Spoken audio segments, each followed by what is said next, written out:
Good morning, good afternoon, and good evening, ladies and gentlemen, and welcome back. This is going to be another very short video just to tell you that we did it.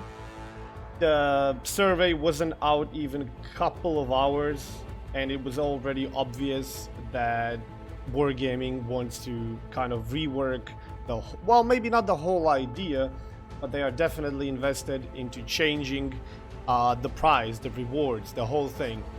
The survey, to those of you who participated, was about the NTC, the Naval Training Center, where it basically asked, would you regrind everything? And what would be your reward of choice? What would be acceptable for you to regrind? And results came in after less than 24 hours. We could have already called it off yesterday, but considering we went with this, I was like, okay, we're gonna keep it for a day, see the results, and let's get a better picture of it. Brett got me the results here. Give me a second. He says that in total there were 4,248 people who filled in the survey, which I think are pretty good results. And let's take a look at how the whole thing went, shall we? Here we go. Do you like the general concept of resetting and regrinding content to receive rewards of any kind? The red is no. So 64.7% of people said that regrind as a concept is not a good thing. 35.3% said yes. In case you're interested, it's 2,750 no, 1,498 yes. The next one. Do you like the general concept of being able to purchase permanent buffs to ships for money and or significant playtime? 83.6% said no, equal to 3,553 people, and only 695 people, or 16.4%, said yes. Do you like the Naval Training Center as outlined by Wargaming? In short, a combination of these two concepts above. 79.5% of people said no.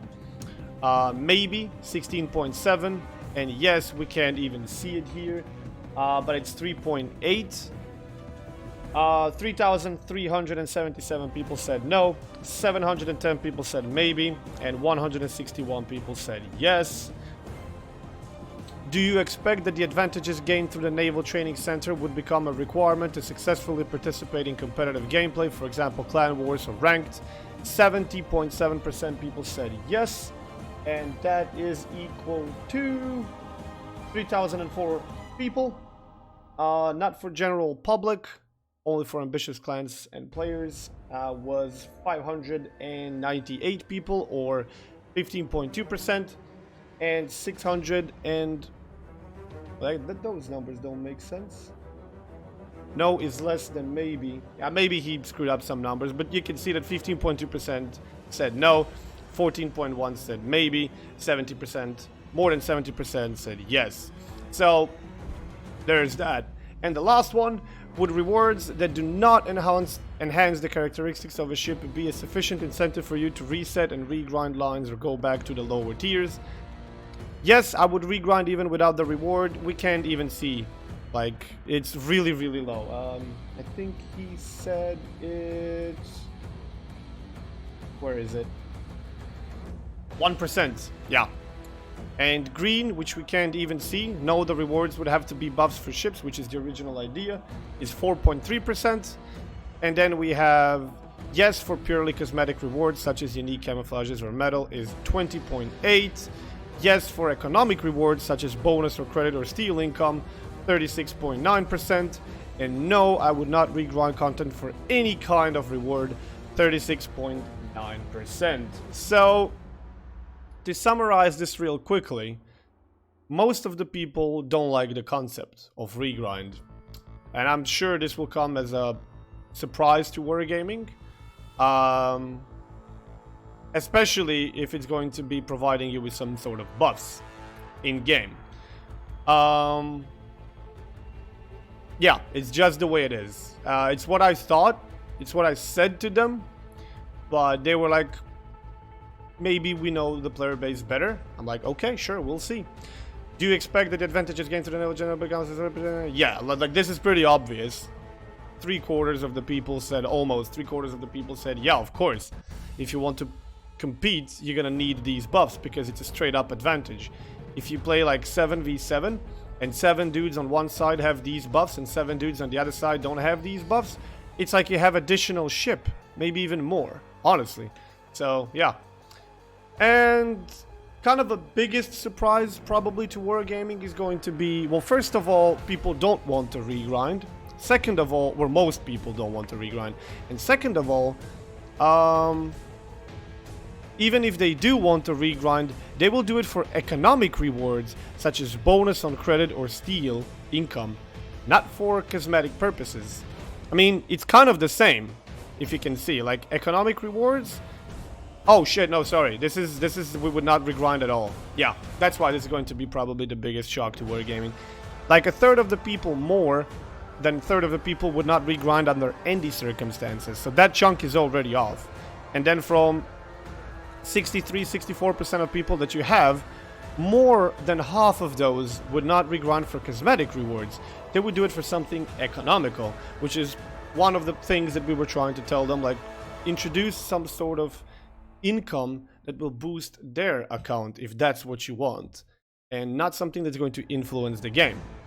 And then you have, well, a significant portion of people who would do it for cosmetic purposes, and then of course certain amount of people would do it only for permanent buffs, and very small percent of people likes the grind. They would just do it no matter what.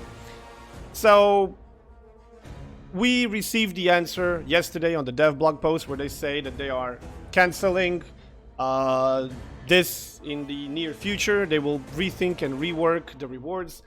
There will be no permanent buffs at all.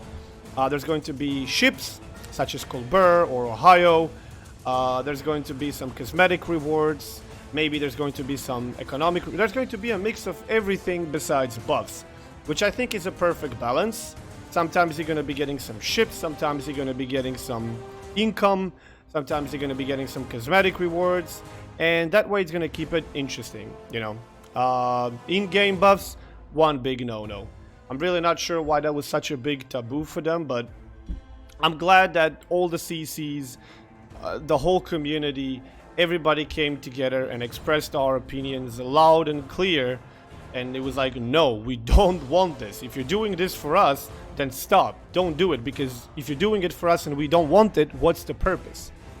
So I would like to say thank you to everyone who participated in this survey and everybody who voiced their opinion in a polite manner, at least, about this whole idea and this whole thing. And it was very nice to see the whole community come together and, you know, for once, be able to express our opinions with some form of success. Once again, thank you all for participating. Thank you for watching. Thank you for sharing the survey and all that stuff. It was a huge step. It was a huge success. And now we're back to the regular stuff. So congratulate yourself, because this would not have been possible without you. And because each and every one of you is the reason why this was so loud and so obvious to Wargaming. So yeah, have a good luck, have fun, and I'll see you on the stream.